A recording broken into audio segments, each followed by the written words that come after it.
जब ये बौद्ध विहार बना उद्घाटन हुआ तो लोगों को अनभिज्ञ थे यहाँ के, तो उन लोगों को लगा कि ये विदेशी धर्म है, यहाँ विदेशी लोग आएगा, हम लोगों को गुलाम बनाएगा। यहाँ के जो कुछ मनुवादी विचारधारा के लोग थे तो उनको पता लगा कि अगर ये लोग जाग जाएगा तो मेरा शासन जो है ना समाप्त हो जाएगा, मेरा मलिकाना समाप्त हो जाएगा। तो इसलिए उन लोग कुछ लोग को चढ़ा बढ़ा भी दिए थे और ये लोग अशिक्षित थे, अशिक्षित थे, शिक्षा नहीं था। तो कुछ दिन के लिए ये लोग मनुवादियों के साझे में आ गए थे। आपके गांव के लोग जो थे इसको विदेशी धर्म मान रहे थे, बौद्ध धर्म को, तो कैसे समझाए उनको, कैसे प्रेरित किए कि नहीं ये अपना ही है, हमारे ही लोगों का है? धीरे धीरे कार्यक्रम हुआ, किताब लोग यहाँ के लोग पढ़े, जो लाइब्रेरी में किताब है। तो नया पुरान लोग तो नहीं आए, वो तो विरोधी थे, लेकिन नया जो समाज के कुछ लड़का थे 16 वर्ष के, 10 वर्ष के, 20 वर्ष के, तो वो लोग आए तो लाइब्रेरी से किताब पढ़े तो वो लोग जाकर उन लोग को समझा कि नहीं किताब अच्छी है, व्यवस्था सही है, वही व्यवस्था गलत है। महिषासुर का भी तस्वीर लगा हुआ है। ईश्वर का अस्तित्व केवल रुपया है। अगर मंदिर, मस्जिद, चर्च में रुपया बैन हो जाए तो 6 महीने में ईश्वर विलुप्त हो जाएगा। ब्राह्मणों ने हमें शास्त्रों और पुराणों की सहायता से गुलाम बनाया। इन्होंने अपनी स्थिति मजबूत करने के लिए मंदिर, ईश्वर और देवी देवताओं की रचना की। पुस्तकालय भी है, पुस्तकें रखी गई है जहाँ पे तमाम लोग यहाँ आकर पढ़ाई करते हैं अपने बहुजन महापुरुषों के बारे में। डॉक्टर अम्बेडकर और गौतम बुद्ध का तस्वीर लगा हुआ है। हिंदू धर्म में 4 गो वर्ण है, सबसे ऊपर ब्राह्मण हो गया, उसके बाद क्षत्रिय हो गया, तब वैश्य हो गया और तब शूद्र हो गया। सबसे ऊपर सबका मालिक ब्राह्मण होगा, उसके बाद क्षत्रिय होगा, उसके बाद वैश्य होगा और तब हमारा शूद्र होगा। कि सबको सेवा शूद्र करेगा, क्षत्रियों की सेवा करेगा, ब्राह्मण लोग को भी सेवा करेगा और वैश्य लोग को भी सेवा करेगा। भारतीय संविधान निर्माता बाबा साहब डॉक्टर अम्बेडकर ने 14 अक्टूबर 1956 ईस्वी को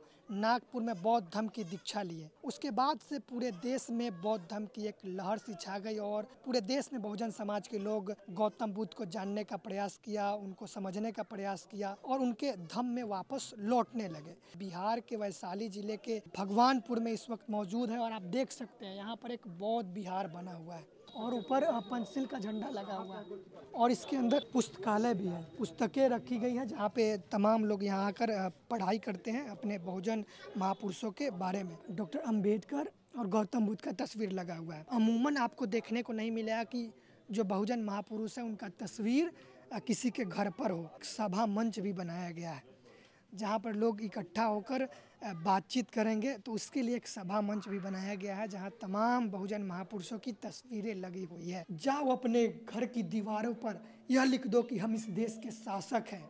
ये देखिए, ये है पेरियार साहब। ईश्वर का अस्तित्व केवल रुपया है। अगर मंदिर, मस्जिद, चर्च में रुपया बैन हो जाए तो 6 महीने में ईश्वर विलुप्त हो जाएगा।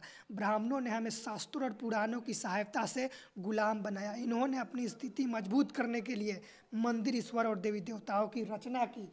और एक और अनोखा तस्वीर, ये देखिए, महिषासुर का भी तस्वीर लगा हुआ है। इस बौद्ध विहार को धम्म सुरेश प्रियदर्शी ने बनवाया है। वे आज यहाँ मौजूद नहीं हैं, तो चलिए उनके भाई से इस बौद्ध विहार के बारे में जानते हैं। क्या नाम है आपका?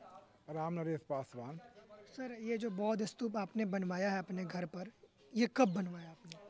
14 मई 2014 को। डॉक्टर अम्बेडकर और गौतम बुद्ध का तस्वीर आप अपने घर पे लगवाए हुए हैं? उसी समय। उसी समय? हाँ, उसी समय।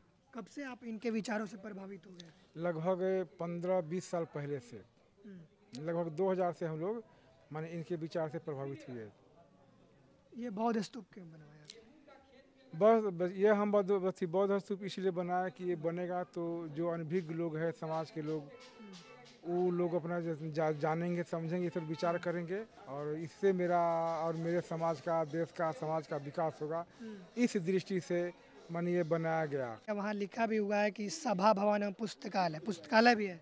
जी, यहाँ पुस्तकालय भी है, यहाँ भी है। जिसमें लगभग 70-80 हज़ार का किताब रखा हुआ है समाज को अध्ययन करने के लिए कि लोग आवेंगे, यहाँ बैठेंगे, यहाँ कुर्सी टेबल की व्यवस्था है, पानी की व्यवस्था है कि लोग आएंगे, बैठेंगे, किताब यहाँ अध्ययन करेंगे।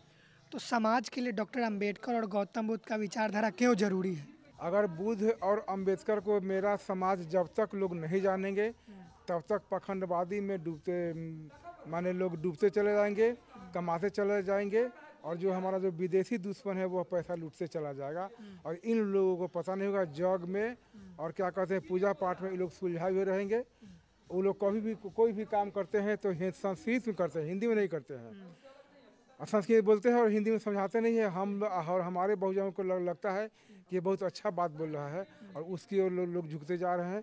तो इस सबसे जागृति के लिए ये बनाया गया है, किताब रखा गया है, सब हिंदी में किताब रखा हुआ है। अच्छा, ये बताइए कि आपने कहा कि ये बौद्ध स्तूप इसलिए बनवाया है ताकि समाज के लोग देखकर सीखे, जाने, और यहाँ पुस्तकालय बनवाया कि इसमें आकर पढ़ेंगे पुस्तक। तो आपके गांव में परिवर्तन हुआ क्या इसको देखकर, या फिर विरोधाभास हो गया, विरोध हो गया, क्या हुआ? विरोध तो है ही है, लेकिन ये बात है कि हम लगता है कि कम से कम 40 से 45% लोग विकास किए हैं, समझ रहे हैं, जान रहे हैं और आगे की ओर लोग बढ़ भी रहे हैं। जब ये बौद्ध विहार बना, उद्घाटन हुआ, तो लोगों को अनभिज्ञ थे यहाँ के, माने बच्चा हो या सियान हो, महिला हो या पुरुष हो, महिला हो या पुरुष हो, तो उन लोगों को लगा कि ये विदेशी धर्म है, यहाँ विदेशी लोग आएगा, हम लोगों को गुलाम बनाएगा।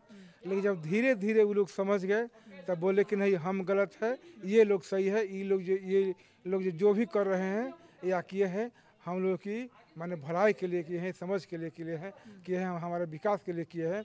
और लोग हम लोग को धीरे धीरे सहयोग कर रहे हैं, साथ आ रहे हैं, साथ दे रहे हैं। यहाँ पे लोग थे, उन्होंने बताया कि जब आप लोग इस मिशन को चला रहे थे तो कुछ लोग, अपने ही लोग थे, जो आप लोगों पे FIR दर्ज करवा दिए। तो क्या मामला था? मामला यही था कि वो लोग बता कि विदेशी धर्म लागू कर रहा है, विदेशी लोग आएगा, हम लोग को माने यहाँ से ठोक करके गुलाम बना करके ले जाएगा। यही मामला से लोग को नहीं समझ में आया था, या उसको यहाँ के जो कुछ मनुवादी विचारधारा के लोग थे तो उनको पता लगा कि अगर ये लोग जाग जाएगा तो मेरा शासन जो है ना समाप्त हो जाएगा, मेरा मलिकाना समाप्त हो जाएगा। तो इसलिए वो लोग कुछ लोग को चढ़ा बढ़ा भी दिए थे, और ये लोग अशिक्षित थे, शिक्षा नहीं था। तो कुछ दिन के लिए ये लोग मनुवादियों के माने क्या कहते हैं कि साझे में आ गए थे। लेकिन जैसे जैसे लोगों को समझ में आया, अब धीरे धीरे यहाँ बच्चा सियान सब अब विरोध लोग नहीं कर रहे, धीरे धीरे लोग बदल रहे हैं। आपके गांव के लोग जो थे इसको विदेशी धर्म मान रहे थे, बौद्ध धर्म को, तो कैसे समझाए उनको, कैसे प्रेरित किए कि नहीं ये अपना ही है, हमारे ही लोगों का है? धीरे धीरे कार्यक्रम हुआ, किताब लोग यहाँ के लोग पढ़े, जो लाइब्रेरी में किताब है, तो नया पुराना लोग तो नहीं आए, वो तो विरोधी थे। लेकिन नया जो समाज के कुछ लड़का थे, 16 वर्ष के, 10 वर्ष के, 20 वर्ष के, तो वो लोग आए तो लाइब्रेरी से किताब पढ़े तो वो लोग जाकर उन लोग को समझा कि नहीं, किताब अच्छी है, व्यवस्था सही है, वही व्यवस्था गलत है। तो इससे लोग धीरे धीरे परिवर्तन हो गए, और कुछ लोग कार्यक्रम करवाए भी यहाँ, और धीरे धीरे लोग कार्यक्रम में जा भी रहे हैं। अब तो यूट्यूब की व्यवस्था, यूट्यूब सुन रहे हैं, मोबाइल से देख रहे हैं, फेसबुक चला रहे हैं, तो समझ रहे हैं धीरे धीरे। अब अपने गांव में ये पहला घर है जो इस तरीके से बना है, गौतम बुद्ध। हाँ, उस समय पहला घर था, लेकिन अब बगल में जैसे कि दिनेश मास्टर साहब हो गए, ये टीचर हैं, तो ये लोग भी अपना जो भी कार्यक्रम करते हैं घर का माने गृह प्रवेश भी किए हैं, तो बौद्ध नीति से ही किए हैं। और ये भी अपना दूरा पर घर में बुद्ध, अम्बेडकर, फुले साहब, सावित्री बाई के फोटो ये लोग लगाए हुए हैं, उनका कोटेशन है। जैसे कि शिक्षा शेरनी का वह दूध है, जो इसे पिएगा वही दहाड़ेगा। पहले वाला में घाटा ये हो रहा था कि लोग हमको गरिया करके, झूठ बोल के हमसे पैसा ठग रहा था, और गलत चीज़ हमको बता रहा था, गलत चीज़ हमारा घर में उपयोग करना चाह रहा था, गलत रास्ते पर ले जा रहा था। हम इनके रास्ते पर आए हैं, तो अब हमको लग रहा कि अब हम सही रास्ते पर हैं। सामाजिक भेदभाव की बात भी थी क्या? तो हिंदू धर्म में 4 गो वर्ण है, सबसे ऊपर ब्राह्मण हो गया, उसके बाद क्षत्रिय हो गया, तब वैश्य हो गया, और तब शूद्र हो गया। सबसे ऊपर सबका मालिक ब्राह्मण होगा, उसके बाद क्षत्रिय होगा, उसके बाद वैश्य होगा, और तब हमारा शूद्र होगा। शूद्र सबसे माने उसमें लिखा हुआ है कि सबको सेवा शूद्र करेगा, क्षत्रियों की सेवा करेगा, ब्राह्मण लोग को भी सेवा करेगा, और वैश्य लोग को भी सेवा करेगा। न इसको अच्छा से कपड़ा पहनने का अधिकार है उसमें, न पढ़ने का अधिकार है, न ही अच्छा खाने का अधिकार है, नहीं उसमें माने से क्या कहते हैं कि एक साथ बैठने का अधिकार है, न कुछ अच्छा बात बोलने का अधिकार है, नहीं पाँच लोगों को माने एक जगह बैठ कर समझाने का अधिकार है। ये सब उसमें कुछ समय अधिकार नहीं है। शिक्षा, रोटी, कपड़ा, मकान, उसमें सब हम लोगों से छीना जा रहा है। तो आपने कहा कि सारे जो आपके घर में संस्कार होते हैं वो बौद्ध रीति से होते हैं, बहुजन विचारधारा से होते हैं। तो इसमें आपको क्या अच्छा लग रहा है, क्या लाभ हो रहा है? अभी तक आप क्या महसूस किए? तो महसूस करें कि हमको इसमें जो पैसा जो पखंडवादी में जा रहा था, अब जैसे कि आज सम्मान समारोह होता है, किसी का सम्मान समारोह करते हैं तब पंडित जी आते हैं, और वो क्या 10,000 के 20,000 के वो माने बत्ती का ई लाओ तो वो लाओ, ऐसे लाओ, मोमबत्ती लाओ, अगरबत्ती लाओ, पैसा लाओ, कौड़ी लाओ, और इसमें कहीं कुछ सर नहीं है। इसमें फूल लाते हैं, बस बात करता हूँ, इससे ज़्यादा कोई खर्चा नहीं है।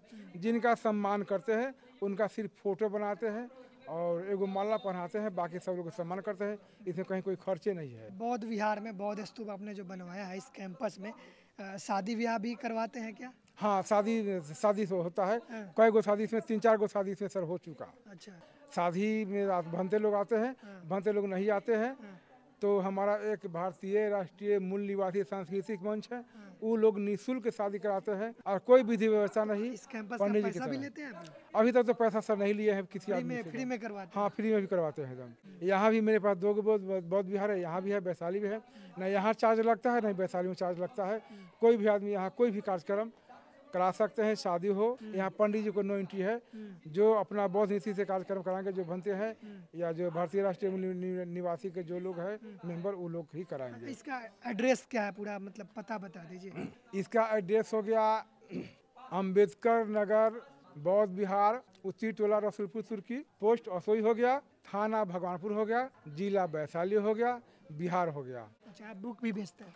हम बुक भी बेचते हैं अपने महापुरुष से संबंधित, जैसे संविधान हो गया, बुद्ध और उनका धन हो गया, सावित्रीबाई, झलकारी बाई, फूले साहेब, पेरियार साहब, ललई सिंह यादव, जगदेव प्रसाद का बांग में। पोस्ट के माध्यम से भी देते हैं? हाँ, कुछ लोग मांगते थे, मांग करते थे, पोस्ट ऑफिस ऑनलाइन से ही भेज देते हैं, पोस्ट ऑफिस के माध्यम से ही भेजते हैं। अच्छा, तो आपसे कॉल करके ऑर्डर देंगे? हाँ, ऑर्डर देंगे और लोग मंगा लेते हैं। वेबसाइट वगैरह है क्या नेट पे, वेबसाइट? ना, अभी तो मेरे पास वेबसाइट नहीं है अभी। अच्छा। लेकिन वेबसाइट बना लेंगे, अभी मेरे पास वेबसाइट नहीं बना हुआ है। कॉल से संपर्क करेंगे? कॉल से संपर्क नंबर है, कॉल से संपर्क करते हैं, भेज देते हैं। मेरा नाम दिनेश पासवान है। मैं पेशे से शिक्षक हूँ। बड़ी मेहनत से हमारे चाचा धम सुरेश प्रियदर्शी साहब, तो उन्होंने जो इस बुद्ध विहार को बनाया, इसमें काफ़ी स्ट्रगल रहा। इस स्ट्रगल से लगा कि कोई लोहा चने चबाने वाली बात थी, और यहाँ तक की स्ट्रगल हुई कि यहाँ हमारे प्रति लोग भोज भात समाज जो है अलग कर दिया। अब स्थिति सामान्य है जी, अभी कोई विरोध? अब कोई विरोधाभास नहीं है। लोग जो समझ रहे हैं वो आ रहे हैं, लेकिन काफ़ी हम लोग को संघर्ष करना पड़ा और हमने परिणाम मिला ना? हाँ, परिणाम तो मिला। हाँ, परिणाम तो काफ़ी मिला और सहयोग भी इधर उधर से चारों तरफ से मिल रहा है।